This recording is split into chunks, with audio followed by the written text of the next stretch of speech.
Good afternoon, Carl. Greetings, Michael. How are you? I'm doing well.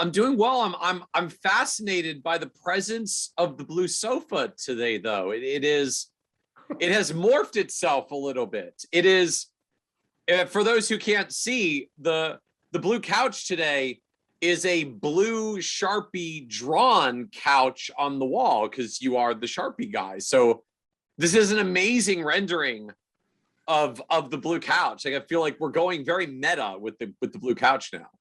Yeah, I think we're accomplishing two things. Number one, I'm trying to troll you with the blue couch. I'm coming up with new ways to do that. Number two, if anyone doubted whether I had any artistic ability, if anybody's ever used, well, I can't draw sketches because I have no artistic ability. All they have to do is see this picture of the blue couch.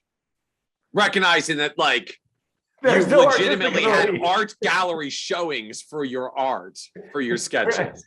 Yeah. Yeah, all I have to do is keep pointing to the blue couch. I don't even know that you could tell that was a blue. It does have four legs.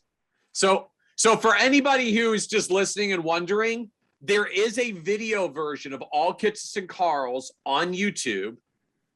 So this is episode 73. So if you go find like Kitces and Carl episode 73 on YouTube and you want to see the visual, it's on YouTube or also on kitces.com, because like this is a drawing not to be mixed. I feel like Carl just at some point, because there is a little bit of this episode that's kind of like sit on the couch therapy. Like, I think we're just going to have to rebrand the whole thing, like Kitces and Carl, blue shirt and blue couch.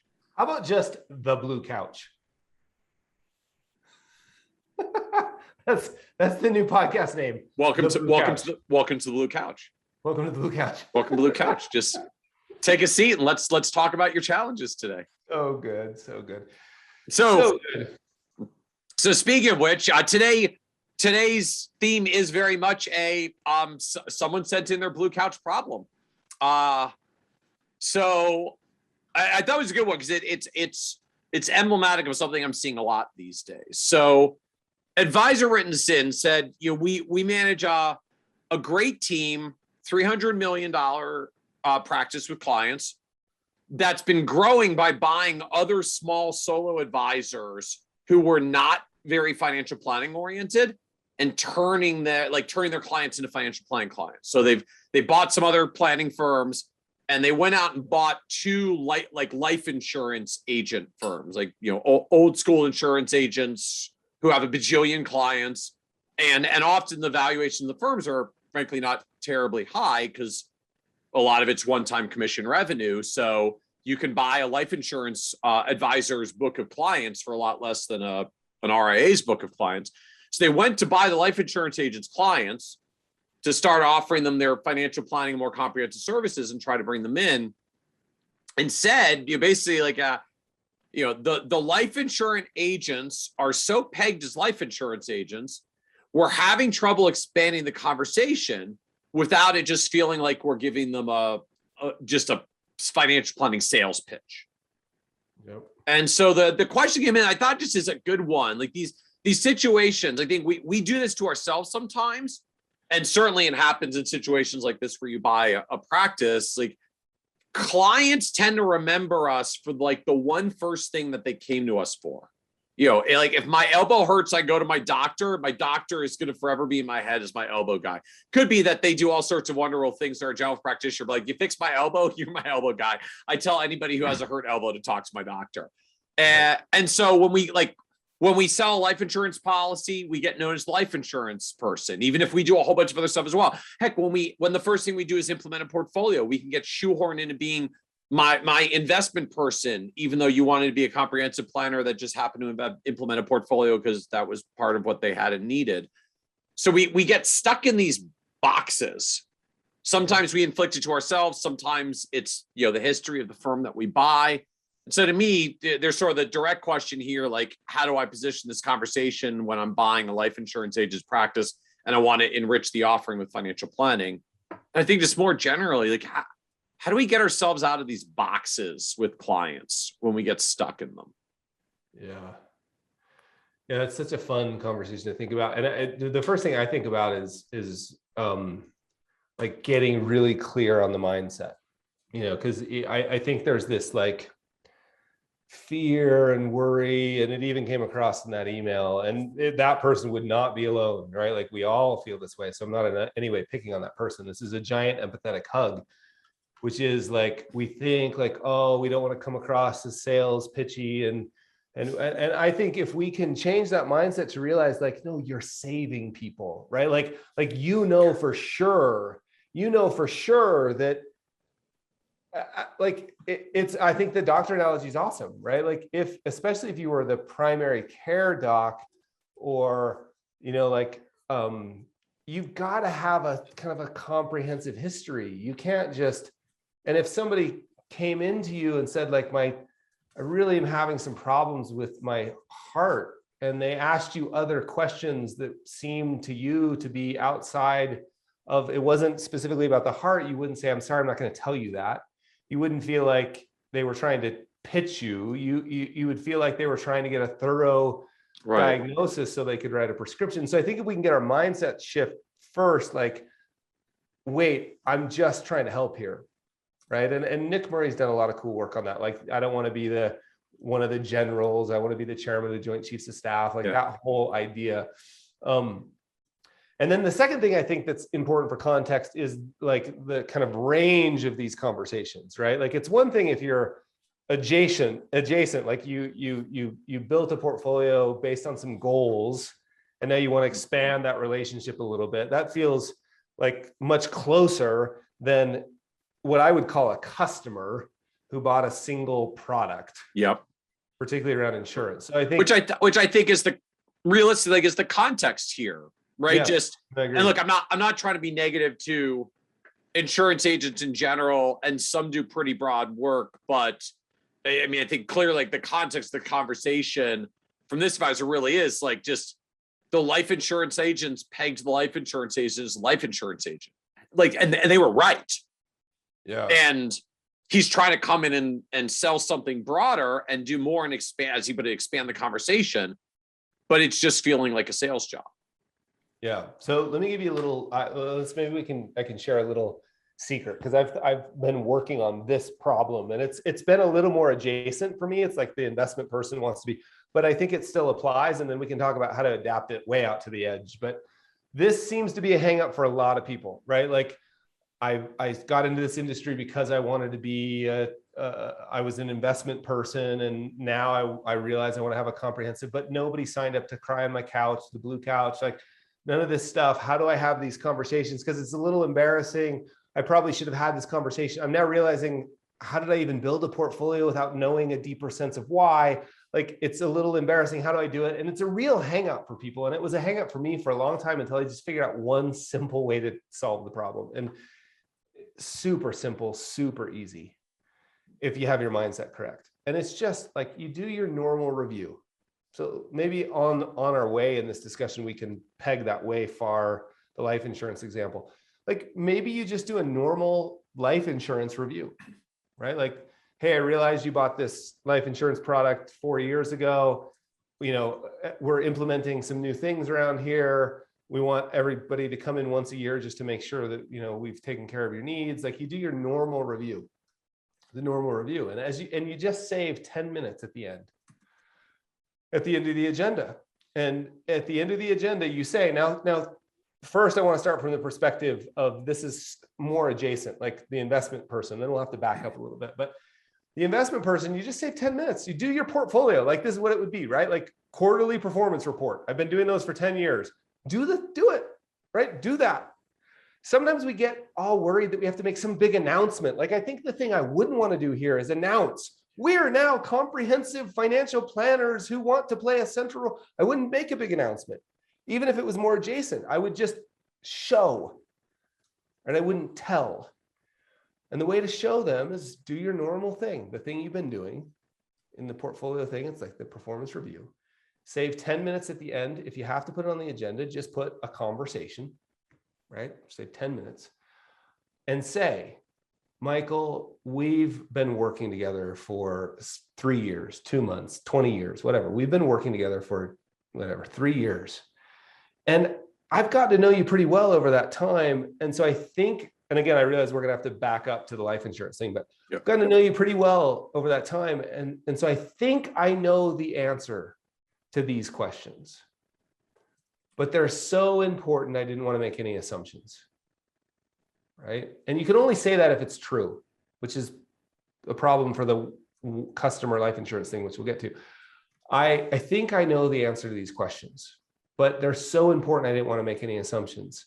So Michael, and then dive into basically your first meeting question, your new first meeting, right? For me, it would be, Michael, tell me why is money important to you?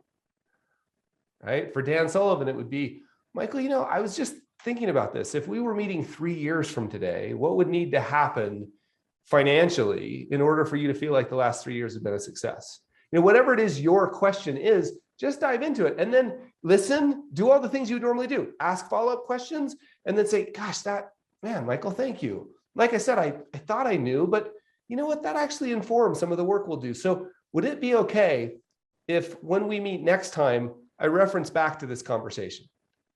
You may learn some things where you even need to say, gosh, Michael, I learned some things here that I want to go back and look at our investments through that lens. Is that okay? And I think it might even be worth it. Let's get together in a couple of weeks and I'll tell you what I see, because we might want to make some changes, right? Like depending on what you learn, you can adjust what's the next step, because it could just be thanks for that. Next time we meet, I'll make sure I bring that up again. So that's been hugely helpful. No big deal. You don't need to make a big thing. So how do we do that with the life insurance people, right? And I think the conversation would be something like, hey, Michael, I know you, am I still the agent, or is the agent gone? The agent's gone. I think like the agent retired, sold policies to 1,000 people, had a great run. I'm retired. Yep. You bought it. So I'm going to have to make some assumptions that the policy was good, right? Like that the experience was, at least that one transaction was, because it just take us 5 hours to unwind bad transactions. But so if we make that assumption, we can say, hey, 5 years ago, Michael, I know you were working with Jim back then, and Jim helped you find this life insurance policy that served the purpose, and we've been reviewing it. So we'd love to have you come back in and review. And then I would just sort of flow into it. And I'd take a little practice, but I'd just flow into that conversation and say, look, this policy's performed the way we expected, right? And, I'm just curious, Jim, as we looked at this, and I could guess at the answers to this question based on the insurance policy and the notes we have, but that'd be kind of silly. So let me ask you a question. If we were meeting 3 years from today, right? Just dive straight into your question. I think the other option would be to say, we bought this firm, bunch of life insurance clients, we're financial planners, let me walk you through it. But that feels to me too like hand wavy. That's the only word I can come up with, right? So that's how I would do it, is I would just slowly start the process of building a relationship of trust. The easiest way to build a relationship of trust is not to talk, but to ask really good questions and listen. Diagnose slowly, right? Slowly. And don't make any huge declarations would be my approach. Yeah, because to me, so much of this is a function of, again, we get stuck in the box that we were set in originally. And I think the challenge, particularly if you're acquiring your way into a practice, is you don't even know necessarily what box that was. That was the original context of the relationship. So to me, just hearing this scenario, I would be approaching it by, first just obviously get in touch with all of the clients, and not with the big rollout, like we've bought out Jim and I'd love to come and tell you what we do, but just, hey, we've taken over for Jim. He retired. Wish him all the best. I know you have a policy that you bought through Jim in the past. I'd love to come out and just review it, make sure it still fits for your situation, get to know a little bit more about you. Would it be okay if we came out to meet? Right? Like, just first, let's just even get that level of permission. Because sometimes, like, totally, clients just bought the policy, move on. Like, I don't even remember that Jim sold it to me. So like, we can clarify that. Yeah. When you get out, I would start with like just what led you to work with Jim originally? Were you still working with Jim actively, or had you guys not really been in touch in the past few years? And just like let's understand what that relationship looked like originally. Yeah. Was that covering, you could even then start probing, like, how did you feel about that relationship with Jim? Like, was that covering all of your needs? Or can I just interject real quick? Like, I love where that's going, right? Like, it could just be, hey, walk me through how you made the decision for this specific product, right? Like this specific life insurance. Like, hey, I don't know much about this. Just tell me about how this happened. Like, I like that idea of just exploring that. I think part of what you want to understand, right? There's a difference between, the client who bought a life insurance policy from Jim because that's all they wanted. The client who bought a life insurance policy from Jim because they thought they were going to get more advice than was really not thrilled when it turned out Jim only did insurance and would be totally welcoming of you doing this. There's also the client like, yeah, they only bought a policy with Jim, and because of that, they have a financial advisor. Like, they already went and hired someone else and might have been working with them for years. So rather than starting with the like, well, I'd love to tell you about all the stuff we're going to do now that we've taken over Jim, just start with, what's their financial advisor journey been? Did it start with Jim, end with Jim? Was Jim the one? Was Jim not the one? So that you understand whether there's even a door open here. And if so, then I think it takes you to an endpoint of, for someone where the door is open, look, well, I just want to let you know, we're going to take great care of you and this policy that you bought from Jim originally. But I do want to let you know that, we actually do a little bit more for our clients than what Jim did. And would it be okay for me to share with you a little bit more about some of the other work that we do with clients that we work with? Yeah. You know what else comes to mind too, though, is just without even having to say, and yeah, you totally could say that. And I think that would work well. I also love the idea of just looking for just the adjacent solution, right? Like first of all, demonstrate that you know more about that life insurance product than anybody else on the planet, right? Like, let me walk you through this. Because I'm just thinking of this right now as my, we'll go totally unnamed, but my car, my insurance, my car and home owners policy. I mean, listen, we found out after 5 years of working with this company, this specific agent that I hired that I know personally, we were underinsured for our home by 50%. Like, that's crazy. Yeah. We had the wrong on our rental home. He didn't ever ask if there was a basement. So we forgot to put the rider on it that allows for a backup of the plumbing, sewage. Oh, in case it all dumps nastiness into your basement. Yes. Well, we had one of those.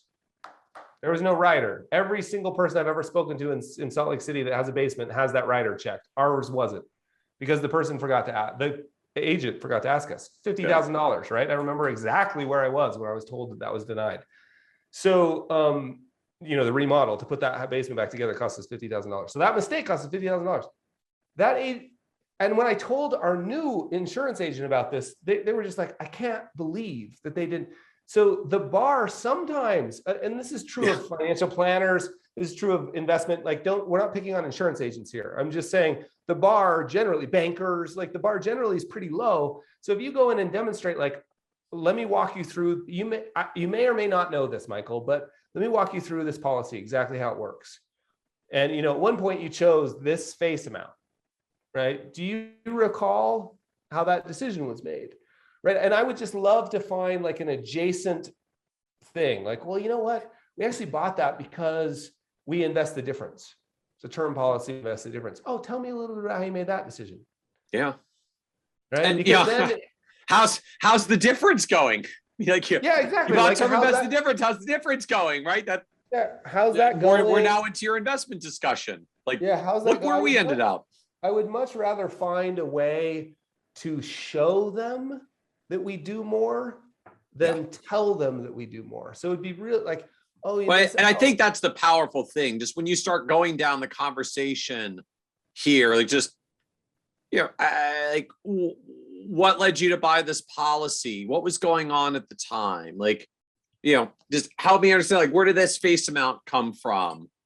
How did you end up buying it from Jim? Like, how'd you get introduced to Jim? Or just when you go down that road, literally, like, you get a client that's starting to feel heard and understood, because they get to talk about themselves and their journey, which is what most people like to do. And there's a decent chance you're already forming a deeper relationship than Jim had with them, particularly if Jim really was in a box of just sold policies and moved on to the next. They probably didn't actually have as deep of a relationship with Jim unless he was that small subset of top clients. So, as you said, like, you may just start showing them with your actions, with your interaction, you're going to have a different kind of relationship with me than you had with Jim. And if you like this kind of relationship, I'd love your permission to share a little bit more about the other things that we do, because we do more than life insurance work here. Yeah, and let's just keep playing this game for a minute, because I think even right at that spot, right, like, it's so beautiful, the thought of just going out and being curious and looking for ways you could be helpful adjacently, and then being helpful without asking for permission to show anything, just being helpful. Like, what if you went home from that meeting and you just stared at the ceiling with that person's name and thought creatively, oh, they told me that they bought a 20-year policy because their first child was born, and it's been 18 years. Well, gosh, I wonder what's going on with education planning. Or they told me they invest the difference in the portfolio. I wonder if you got home and you sent hey, I was thinking about you, a week later, just thinking about you. And I remember you mentioned that the kid, hey, how's the education planning going? Like, you just didn't ask for permission. You just started showing that you do more. And in a thoughtful, considerate way, I don't think there's any better way to do that. I mean, the other way is to blast email everybody and say, we bought this thing and we're holistic, and we all know how that goes. Those words mean nothing to anyone anymore. They've been stolen. Well, and to me, I mean, there's a core of this, right? The classic rule of thumb is, you're probably having a good approach talk with the prospect if they're talking 80% of the meeting. And if you think of it the same way here, right, it's not going out to them to say, we'd love to introduce ourselves and tell you about all the more comprehensive or planning work that we do, even though you do, and it's awesome. I'd love to come out and just learn more about you. You've done some prior work with Jim. I'd love to just get up to speed on what you had, make sure you're clear on what you have, make sure I understand why you have it, and just learn and get to know a little bit more about you, since you're now technically a client of our firm, but we really want to put some meaning to that. And just totally. If you get to the same point and they talk 80% of the time through that meeting because you're asking questions and just getting the backstory and the journey, you're probably finding your way to the same conversations that you would if it was a cold prospect who had a life insurance agent who retired and was looking for a new advisor. And you're demonstrating immediately that this is different, right? Nobody's ever come out and listened, right? You're not trying to sell anything. And I think that idea of just showing up, being human and being curious. And you could say, right, you bought this policy years ago. We've now purchased this business. We actually take this really seriously, right? We consider you a customer of the firm, and we actually wouldn't even call you a customer anymore. We'd call you a client. And so we'd love to just sit down and find out more and make sure that this thing that you own is appropriate. Like, let's start there. Yep. And then you just demonstrate it, I think. And you demonstrate immediately how different you are. And if they do have an advisor, the other thing that's really interesting, not that we're running around trying to steal advice, but look, if they do have an advisor, they're probably not as good as you. And so we want them to be with you. And so if they do have an advisor, you'll be demonstrating how different you are from them by just listening, no pitching, no, just listening, asking really great questions, feeling heard, finding an adjacent way you can be helpful. How can I serve? How can I serve? How can I serve? So much better. I think the other thing to me that's particularly important just to recognize in in this context in particular, kind of buying Jim's life insurance practice and going out to see Jim's clients, there's a special qualifier that comes when we sit across from prospects in our office. They're only there because they reached out and said they wanted to meet. That's pretty much how it happens. They called or emailed or got referred or whatever it is, but like they came because they were looking for something. Something's hurting enough that they decided they were going to actually meet with a financial advisor to figure that out. And that's not necessarily true of Jim's clients. They may not have any pain. They may not have any particular thing that they're looking for help for. And to me, just part of what that means at a fundamental level of why it's so important to come to them with, hey, I just want to learn about you and your story, since you've now got a policy with our firm since we've taken over for Jim, is recognizing like there's a good chance most of them aren't going to do business with you anytime soon. And it's not because you're not awesome and valuable at what you do. It's just they literally don't have any pain point or need or motivation to hire an advisor. And if they're not feeling the pain and desire to act, like they're just not going to act right now. At best, you can make them aware of what you do and how you show up and the way that you connect with them, so that when they, when their elbow hurts, they know who to call. But to me, there is an expectations adjustment that's really important, because if you don't adjust those expectations down or recognize that a lot of these clients just aren't going to have a need right now, then you put the pressure on to get some business, and your pressure and like your need for them to say yes is going to kill this, even if the rest of it is going well. So, if you approach it understanding this is almost certainly a long game, because the odds any of them actually need a comprehensive advisor at the exact moment you bought Jim's practice is actually pretty low. So assume you're playing a long game, which means, this is a prospect you get to build a relationship with. It's a warm lead, if you will, because you've got an existing piece of business with them, but you have to approach it that way. Yeah, this is really important. And I think a fun place to, I don't know if we're close to wrapping up, but a fun place to sort of think about that is don't make the mistake that there's some magic trick that if you just said it, they would go, oh, Carl, I'm so glad you're here. We were just thinking we needed a comprehensive financial planner to pay $15,000 a year to. I'm so glad. There's no like magic words. I think the thing that we need to remember is two things have got to happen. And this is just a slightly quicker way than your cold marketing. Two things have to happen. One, they have to know that they have a problem. I'm using that word, I don't mean it negatively. I mean like a math problem. They have something that needs to be solved, and we could call it a pain point. They have to know that they're sick. All of that has a negative connotation, so please don't take it that way. But they have to know they have a need. And number two, and these things have to happen simultaneously. If I was drawing it, I would draw two paths crossing. Number two, they have to know that you can solve that problem. Like they have to know that they have a problem and after the solution. Well, chances of you showing up that day and that happening are pretty low. I mean, it's higher than cold. So, but what do you do with them? Well, you put them on whatever nurture system you have. Like for me, that's a weekly email, right? Like, and then they just start getting that. They know you care. 6 months later, you do another insurance review. You get a chance to help with the adjacent issues. I think it's a long game, which I love. Yeah. Well, awesome. Appreciate the discussion, Carl. Super fun, Michael. Thanks. Absolutely. Thank you.